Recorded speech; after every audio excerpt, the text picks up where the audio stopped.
Fala, povo, beleza? Tranquilo? Tudo certo com vocês? Senhoras, senhores, vamos continuar então nossa cronologia, nossas aulas de literatura, agora de uma forma um pouco mais tecnológica, um pouco mais distante, mas sempre perto da mesma forma, ok? Vamos continuar aí. A gente já vinha trabalhando um pouquinho, dando uma introduzida no que era a literatura, de como surgiu, né? Quando começou a arte escrita de fato a acontecer. E depois de alguns períodos, falamos um pouquinho, conversamos sobre o trovadorismo, tá? Continuamos uma escola que não é uma escola, podemos assim falar, é um período de transição, o humanismo, como eu sempre digo, o que de fato vai dar muita importância, tem que saber, tem que lembrar, porque é o que de fato vai basear toda a nossa continuidade, todo o nosso estudo a partir de agora no classicismo, lá no barroco principalmente, a galera fica meio louca porque não sabe o que fazer, muito que em virtude dessa nova maneira de pensar, nova maneira de enxergar a vida, que era o humanismo e vinha baseando a vida das pessoas aí, beleza? Prof. Leonardo aí, então vamos continuar, vamos literatura, falar um pouquinho hoje de classicismo. Classicismo, cara, comumente por aí você vai ler isso aqui, que é a arte do Renascimento, tá? 1527 a 1580, mais ou menos. Lembra que essas datas sempre são didáticas, tá? Não quer dizer que em 1581 começou outra escola. Não. Isso é didático, é aquela data pautada para estudo, para prova, tá? Lembra? Falamos do humanismo lá, quando sai de Miranda, o cara sai, pega toda essa influência e de fato começam as correntes classicistas pela Europa, ok? Duas coisinhas que é importante lembrar, tá? Arte do Renascimento, classicismo, o que tem a ver isso? Lembra de uma coisa, o que é o Renascimento, matéria da história que a gente já está estudando há um tempo, vocês já estão estudando há um tempo, né? Classicismo, humanismo e Renascimento estão juntos, é ao mesmo tempo, tá? Ou seja, tudo que acontece de arte, toda produção, né? Manifestações artísticas em geral, que ocorreram nesse período do Renascimento, a gente vai chamar de classicismo. Então, por isso, denominado aí como a arte do Renascimento. Vamos lá, o que foi o classicismo, tá? Para isso a gente precisa lembrar, a gente precisa falar sobre o Renascimento. O que é o Renascimento, cara? É a virada da chave. A galera começa a mudar o pensamento, começa a mudar a vida, tá? Vamos falar mais um pouquinho ali pra frente, a gente vai falar um pouco, a aula de humanismo vai ser muito importante agora. Lembra da aula de humanismo? Tudo aquilo que a gente falou vai basear esse pensamento novo a partir de agora. Estilo literário que surgiu durante o período do Renascimento, vamos falar desse Renascimento. O que foi de fato o Renascimento? Aí sim, período de grandes transformações culturais, políticas e econômicas na vida da galera, na vida de todo mundo, tá? Lembra que a gente vinha de uma Idade Média, coloquei lá no quadro, na aula de humanismo, coloquei assim, o humanismo é um período de transição aí, da Idade Média para a Idade Moderna. É isso que a gente está falando agora, tá? A arte passa a expressar novos conceitos na visão de mundo e inicia os tempos de fato chamados de modernos agora. Como assim, professor, tempos modernos? Como que essa arte passa a expressar? Lembra que lá na Idade Média a gente acreditava em certas coisas, a gente acreditava no teocentrismo, então a minha arte era pautada nisso, tá? A partir de agora que eu vou começar a acreditar, perceber, conhecer novas posturas, novos ideais de vida, novas formas de perceber essa vida, tá? Eu vou começar a expressar isso, eu vou começar a passar para o papel de uma forma diferente. Lembra? Primeira aulinha de literatura lá eu falei assim, o que é literatura, cara? Literatura é a representação do que o cara está sentindo, é a subjetividade de alguém durante um determinado tempo. Se a vida está mudando, se a minha maneira de pensar está mudando, obviamente vai mudar também o que eu escrevo, o que eu imprimo ali no papel. Tá? Classicismo então está ligado ao Renascimento, substituição de uma visão de mundo teocêntrica, que eu falo de Idade Média, para uma visão de mundo agora mais antropocêntrica. Meu Deus, Léo, quantas vezes você vai falar de antropocentrismo e teocentrismo nas aulas?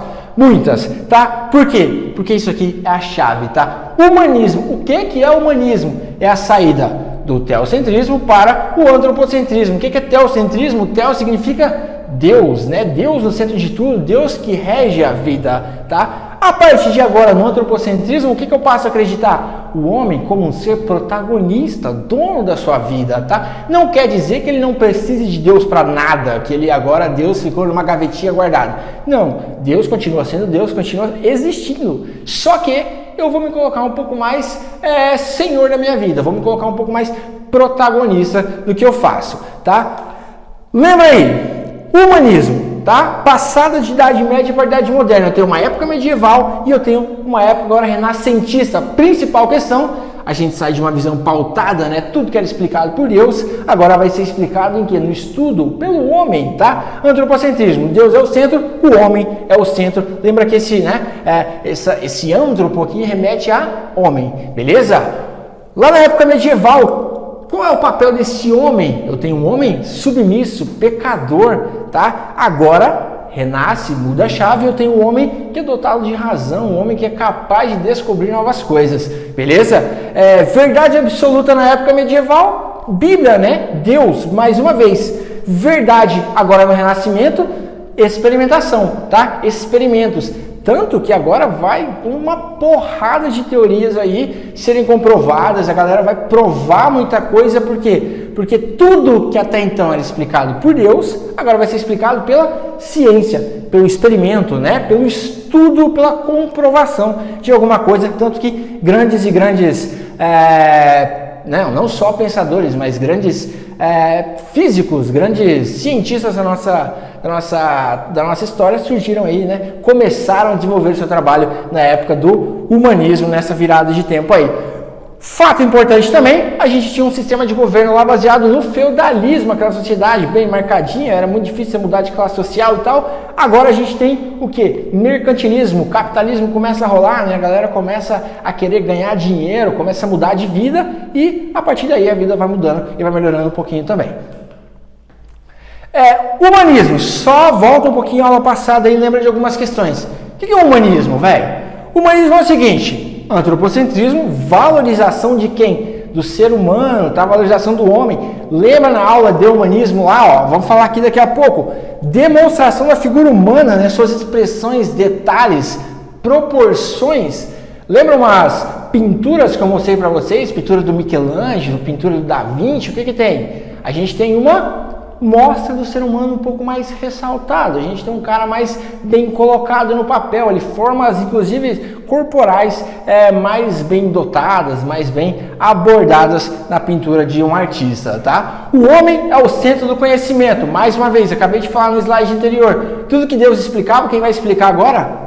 O homem, tá? Eu não tenho mais uma verdade absoluta pautada pela Bíblia, pautada por Deus, pautada por uma crença pela igreja, tá? É muito importante falar também que o humanismo, essa virada de chave, essa revolta da galera, né, com esse modo de perceber e acreditar na vida, vem muito de que fato? Lembra, quando eu falo de teocentrismo, eu estou falando que Deus é o cara, que Deus comanda a minha vida, ou a igreja católica, a igreja cobra indulgências, a igreja postula o que eu vou fazer ou não na vida? A igreja, tá? Então o que acontece? A gente se revolta mais ou menos com isso, beleza? A gente não, né? No caso do Lutero, ó, que falou naquela época, beleza? Cientificismo e o racionalismo, né, cara? Sempre experimentação muito forte. A partir de agora a gente precisa provar e comprovar tudo que eu tô falando, beleza? É isso que é o humanismo. Lembra do humanismo, não deixa passar, porque esse período é muito importante, cara. Daqui a pouco lá na frente na literatura vai ser mais importante ainda. Por quê? Porque mudou a vida da galera. A gente estava acostumado a viver numa caixinha, daqui a pouco essa caixa abre e a gente ganha, né? Percebe novos horizontes aí na vida. Fechou? Beleza? É só isso que você tem que lembrar para entender bem aqui o classicismo. Seguinte, lembra que eu falo resumão básico meu, coloco no quadro, falo pra galera que é muito mais fácil estudar, né? Com resumos. Contexto histórico. Literatura é a expressão do que o homem está vivendo, está sentindo em um determinado momento. Ou seja, o contexto histórico vai influenciar sim ou não sim? Obviamente sim, tá? Então vamos lá. Renascimento já falamos. Grandes navegações. O que é grande navegação? Mercantilismo, grana, tá? A galera tá crescendo, principalmente Portugal. Outra coisa, agora há pouco eu tinha falado que a gente precisava lembrar de duas coisas para falar no classicismo, né? Uma delas era a questão dessa mudança de pensamento, teo e antropocentrismo, e uma outra grande questão é que a gente está falando de quê? Quando eu falo de classicismo, eu estou falando única e exclusivamente da Europa, tá? Por quê? Porque não tinha Brasil, só por isso, beleza? Foi uma escola europeia e a gente está falando de escritores de lá, de contexto histórico e de vida da Europa, beleza? Reforma protestante, Lutero, crise religiosa. O que foi a reforma protestante? Martinho Lutero, a galera estava meio braba, né, com o que estava acontecendo, você não pode vender um lugar no céu, você não pode, né, cobrar por algumas coisas que a igreja está cobrando, o lucro era pecado, só quem é que podia ganhar dinheiro naquela época? A igreja, tá? Então por isso está totalmente ligado essa questão da reforma protestante a, por exemplo, grandes inícios aí do capitalismo, do mercantilismo, beleza? Lembra, a reforma protestante quebra-se esse dogmatismo da igreja, essa ideia de viver à mercê da igreja, tá? Mais pra frente a gente vai falar um pouquinho sobre a contra-reforma, que é uma reação da igreja a, por exemplo, a reforma protestante, que fez o quê? Levou o antropocentrismo muito mais longe e a igreja, consequentemente, foi perdendo espaço, foi perdendo poder. Beleza? Invenção da imprensa lá pelo Gutenberg, um alemão. Cara, como eu sempre falo nas aulas, falei isso aqui na aula de humanismo, quando eu falo invenção da imprensa, a imprensa surge um pouco depois, a gente inventa agora uma prensa. O que isso tem a ver com a aula, Léo? Reprodução em larga escala, tá? Disponibilidade, acesso ao conhecimento. Se antigamente era mais difícil as pessoas terem acesso a materiais, por quê? Porque antes tinha que copiar o material à mão para você copiar o material, para você reproduzir o material. Agora não. Agora a gente vai conseguir, numa larga escala, reproduzir materiais. Então isso é muito importante. Em que sentido? Que o humanismo, olha aí, o humanismo, de novo, vai democratizar esse acesso ao conhecimento. Beleza? Fim do sistema feudal, falamos ali atrás, muda esse sistema de governo, como as pessoas vivem, tá? E o cientificismo sempre em pauta, sempre em alta. Beleza? Tudo certo? Contexto histórico é isso, a gente tem que lembrar, e é rapidão, porque isso aqui é bem tranquilo, o classicismo é bem de boa. Algumas características aí do classicismo, fechou? Antropocentrismo, humanismo, falamos bastante, vão pautar a vida das pessoas. Por quê? Porque, cara, a vida virou isso, tá? A gente descobre, como eu falei, você está dentro de uma caixinha e agora você sai dessa caixa. Então isso vai estar sempre como característica, tá? De que forma antropocentrismo e humanismo estão colocados numa poesia, Léo? Cara, dessa forma aqui, ó. Deixa eu passar para o próximo slide. Objetividade, equilíbrio, harmonia, tá? Como assim? Eu vou, por exemplo, sempre ser muito racional, tá? Sempre vou me basear no cientificismo para escrever. Isso aqui não é tanto uma característica só literária, mas eu tenho uma característica meio que ideológica aqui no que vai pautar a minha escrita, beleza? Antiguidade clássica, aqui eu estou falando bastante de uma característica literária, de passar para o papel, tá? O classicismo, essa volta e esse resgate aos valores greco-romanos, mitologia, chamado isso aqui de paganismo, né? Vai estar muito presente, tá? Os autores do classicismo irão muito voltar a essa ideia da antiguidade, isso vai ser bonito, os deuses, né? Os mitos. O principal escritor, por exemplo, Camões, se utiliza de fenômenos como esse para escrever.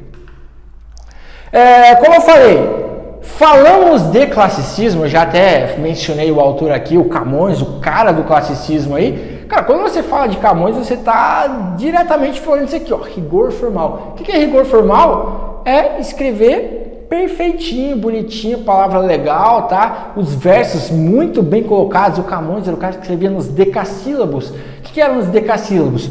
Sonetos decassílabos eram sonetos que tinham lá cada frase, né, cada verso do poema, ele é escancionado, ele é repartido em 10 sílabas poéticas, contando até a última sílaba tônica. Então, você pode pegar os principais sonetos do Camões, que você vai ver lá que todos são decassílabos, tá? Isso é chamado de medida nova. A gente tinha uma medida velha aí, que a gente escrevia, por exemplo, né, nas redondilhas maiores e redondilhas menores, 5 e 7 sílabas. Agora a gente vai começar a escrever de que forma? Vira, né, uma tendência a escrever nas redondilhas não, na medida nova, que é o que? Versos, são os versos decassílabos, beleza? A principal forma fixa aqui, é o soneto, tá? A gente vai falar sempre de soneto quando a gente estiver falando de classicismo, beleza? Obras objetivas, equilibradas, né? Com muita harmonia. Por quê? Porque, cara, era o estilo da galera, e a galera vivia mais uma razão. A gente vai ver em alguns períodos da literatura que a gente tem uma vida não tão equilibrada, tem uma vida meio louca, tá? Então isso é refletido na literatura. Como aqui a vida tá mudando, tá meio maluca? Tá meio maluca porque eu tô conhecendo coisas novas, mas eu ainda tô tranquilo, tá? Eu estou levando uma vida equilibrada, eu estou levando uma vida em harmonia, então isso vai ser refletido no meu texto, tá? Textos muito objetivos, sem muita enrolação. Hedonismo e neoplatonismo, fica ligado nessas duas palavras. São duas palavras que comumente podem aparecer por aí, pode aparecer na tua prova, você não vai saber o que significa, e aí você pode perder uma questão por causa disso, então presta atenção. Hedonismo é realização dos prazeres humanos. Você vai ver um pouco no Camões, aí ele colocando sobre... o Camões escreveu muito lirismo, né? Muito amor na poesia do Camões, e a gente vai ver esse hedonismo. Hedonismo é essa colocação, são essa realização dos desejos humanos, beleza? Neoplatonismo, cara, é uma mistura aí de amor sensual, né, com amor platônico, né? Ao mesmo tempo que eu falo de uma coisa meio inalcançável, meio distante no meu poema, na minha poesia ali, eu também vou falar de uma coisa mais sensual, de uma coisa mais, né? Sabe como é que é, né? Beleza? Então é isso, o neoplatonismo é essa mistura aí, amor platônico com amor sensual, e o hedonismo, essa realização dos desejos humanos. De boa? Tranquilão? Tranquilão? Então fechou. Essas são as características. Vamos dar uma olhadinha agora em algumas produções, principalmente do Camões, para entender um pouquinho isso aí. Tá, autores. Antes de falar do principal autor, precisamos tocar em alguns nomes aí que é interessante você lembrar, caso permeie e apareça por aí. Não são produções que, né, se equiparam à produção, por exemplo, do Camões, mas é interessante lembrar. Falando de Portugal, como eu disse que eu estou falando sempre de Europa, falando de literatura de língua portuguesa, Sá de Miranda, Bernardino Ribeiro e Antônio Ferreira. Caras aí que tiveram sua importância. O Sá de Miranda, esse cara que trouxe toda essa bagagem humanista para, né, a nova percepção de vida agora que ele ia escrever no classicismo. Foi o cara que deu início aos estudos classicistas aí, principalmente em Portugal. Então lembra desses três caras, Sá de Miranda e o Camões também, que é português, mas a gente vai falar do Camões aqui no próximo slide, beleza? E cara, tem alguns outros escritores, eles são, né, italianos, que você precisa lembrar, beleza? Francesco Petrarca e o Giovanni Boccaccio, tá? São caras que tiveram sua importância lá na escrita italiana. Lembra, a Itália é o berço de muitas dessas escolas literárias, então começa por ali, os movimentos começam por ali, e aí a galera vai se influenciando ali. E o destaque aqui é um cara chamado Dante Alighieri, o cara da Divina Comédia, uma comédia aí que meio que quebra alguns padrões, por exemplo, do amor, tá? Lembra que eu mostrei que lá antigamente, a gente está mudando de tempo, a gente está no Renascimento. Qual era a visão do homem lá na Idade Média? É o cara que, ele é um cara assim que ele é pecador, ele é submisso, beleza? Ok, a Divina Comédia é uma história, um livro que vai falar sobre um cara que vai até o inferno praticamente atrás do amor da vida dele, atrás da mulher. Ou seja, o que é isso? Cara, eu não sou mais tão submisso assim, eu tô indo a muitos lugares atrás de um amor, atrás de uma pessoa, beleza? Então, é um cara a se lembrar, é um nome interessante a lembrar. Beleza? Fechou? Vamos aí. Seguinte, tá muito rápido, muito devagar, manda aí no comentário, deixa tudo escrito aí o feedback, que vai ser bem legal para as próximas aulas, fechou? Destaque, cara, Camões, Luís Vaz de Camões, português, o cara da literatura do classicismo, um dos caras da literatura da história, né? Muito bom, cara, um cara que escreveu muito sobre o amor, tá? Um cara que escreveu muito sobre esse sentimento humano, quebrando até alguns próprios padrões aí do classicismo, tá? Escreveu poesias, epopeias e obras para serem encenadas, dramaturgia, tá? A principal obra dele, que vai estar aqui, né? Uma obra, uma epopeia, né? Os Lusíadas, o gênero épico, beleza? A gente vai falar um pouquinho sobre os Lusíadas. E no gênero lírico, lembra sempre do Camões, se aparecer qualquer coisa por aí na tua prova relacionada a Camões, decassílabos, escancionamento, 10 sílabas, digamos assim, em cada um dos versos ali, beleza? E sempre uma temática amorosa. Eu vou explicar para vocês aqui porque que o Camões, olha que heresia, hein, velho? Olha que heresia. Heresia é nada, porque ela também é muito boa. Mas o Camões é tipo a Marília Mendonça daquela época, sabe? Porque é um cara da sofrência, assim, ele escreve sobre um amor, cara, numa dimensão que você não tem ideia. Vou mostrar alguns exemplos para vocês aqui. Tá? Antes de mostrar, né, alguns poemas muito conhecidos até do Camões, a gente vai falar dos Lusíadas, né? Os Lusíadas, uma obra aí que é muito conhecida, você deve ter tido que ler na escola lá, geralmente a galera lia com ódio, porque ela é grande, né? São 10 cantos aí, 1102 estrofes, e é uma linguagem não tão próxima da nossa vida, da nossa realidade, né? Um português mais antigo, então ficava um pouco difícil fazer essa leitura. Mas é uma grande obra, uma obra-prima da literatura. Poema épico. O que é um poema épico? Grandes feitos, tá? Povo português conquistando cada vez mais lugares, mais terras, tá? Qual é a ideia aqui dos Lusíadas? Os Lusíadas falam sobre Vasco da Gama e a conquista da Índia. Então é um grande feito desse povo português que está cada dia mais se afirmando, beleza? Vale a pena dar uma olhada, ler essa obra, tem na internet, tem na íntegra, tem resumo, dá uma olhada porque é uma obra bastante interessante de fato, beleza? Então é isso, lembra dos Lusíadas como uma obra sempre decassílaba, tá? Sempre falando desse fato heróico, desse novo povo português, beleza? Esse é o que eu posso te trazer aqui sobre os Lusíadas, dá uma olhada nessa obra que ela é uma obra bem interessante. E agora alguns exemplos que eu falei aqui do Camões, porque pode aparecer por aí para você algum trechinho ou outro de Camões, você vai ver que ele é um cara muito do amor, muito da subjetividade, um cara que vai falar bastante sobre algumas questões aí que a gente parece estar vivendo hoje, beleza? Por exemplo aí, ó, cara, o mais famoso do Camões, né? Amor é fogo que arde sem se ver, é ferida que dói e não se sente. É um contentamento descontente, é dor que desatina sem doer, né? Então é aquela coisa, né, que é para tocar ladrento mesmo, para deixar você, se tiver na sofrência, um pouco mal. Mas é muito interessante, é bem legal. Dá uma olhada no Camões aqui, beleza? Ó, transforma sua amador na coisa amada por virtude do muito imaginar. Não tenho logo mais do que desejar, pois em mim tem uma parte desejada. Ó, falando os desejos humanos, né? A realização dessa vontade, desse desejo humano que a gente viu ali, falou sobre hedonismo, né? Tem uma coisa mais sensual, tem uma coisa mais platônica, talvez, né? Alma minha gentil que te partiste tão cedo dessa vida descontente, repousa lá no céu eternamente e vive eu cá na terra sempre triste. Então tá vendo? Muito amor, muita subjetividade colocada aí na obra do Camões, beleza? Tenho mais um exemplinho aqui do Camões ainda, né? Busque amor em novas artes, novo engenho, para matar-me e novas esquivanças, que não pode tirar minhas esperanças, de qual me tirará o que não tenho. Ou seja, o cara tá falando aí mais uma vez dessa questão subjetiva, desse eu que está em algum conflito, geralmente amoroso. Camões, um cara para você olhar, para você lembrar, que é muito importante e pode aparecer na tua prova aí. Fechou? Beleza? Então tá, beleza. Só para terminar aqui, algumas questões aí, artes plásticas, né? Obras famosas aí que foram pautadas nessa época classicista. Leonardo da Vinci e Michelangelo. Davi do Michelangelo, ó, a colocação, olha aí a expressão, a proporção da forma humana. O cara fortão, o cara em tamanho real, tá? Mona Lisa, você vê que é uma coisa que você não via até então, olha isso. Não via o que, prof? Não via uma pessoa pintada assim num tamanho real, numa forma proporcional da pessoa. Então agora vindo com aqueles ideais desde lá de trás, mais humanistas, né, de valorizar o ser humano, temos aqui Mona Lisa e Davi.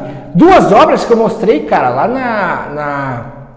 na aula de humanismo, né, do Michelangelo também, obras como A Criação de Adão, por exemplo, são obras aí que são pautadas dentro do classicismo. Lembra que tudo que era arte nesse período, Renascimento, Humanismo e Classicismo, a gente denomina classicismo. Beleza? Fechou? Tudo certo então? Valeu, cara! Dá uma olhada nesse conteúdo, tá bem resumido, tá bem enxugado aqui, tá? Um resumão vai te fazer responder as questões, vai te fazer lembrar do que você precisa lembrar para resolver uma questão ou outra por aí da tua prova, beleza? Espero ter ajudado. Qualquer coisa, dá um grito, tamo aí, beleza? Valeu, povo!